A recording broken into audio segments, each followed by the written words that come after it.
Hello everyone, my name is Adedayo Joseph, Clinical Radiation Oncologist and Head of the Lung Cancer Program at the Medserve Cancer Center in Lagos, Nigeria. This World Lung Cancer Day, I would like us to talk about some avoidable factors that can predispose you to lung cancer. Everyone knows that tobacco smoking is a risk factor for lung cancer, and most people, I think, try to avoid it. However, there are other factors that may put you at risk that you can potentially protect yourself and your family from. And we'll be talking about those factors today. The first and most important thing is secondhand smoke. Even if you don't smoke tobacco, if you live with somebody that smokes or work with someone that smokes or spend a lot of time around other people who smoke, you are being exposed to secondhand smoke frequently. And this can increase your risk of lung cancer. The second thing I'd like to talk about is occupational exposure.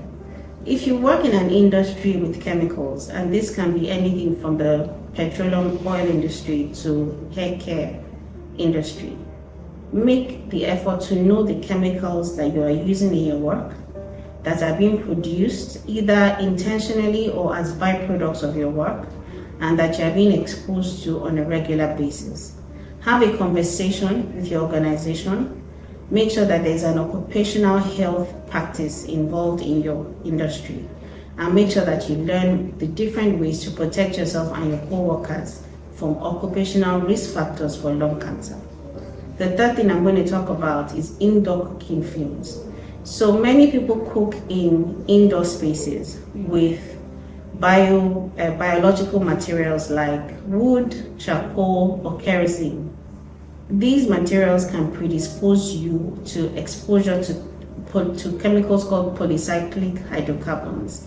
These chemicals can increase your risk for lung cancer. If you are cooking indoors, make sure that you're cooking in a well-ventilated room. Make sure that there is cross-ventilation.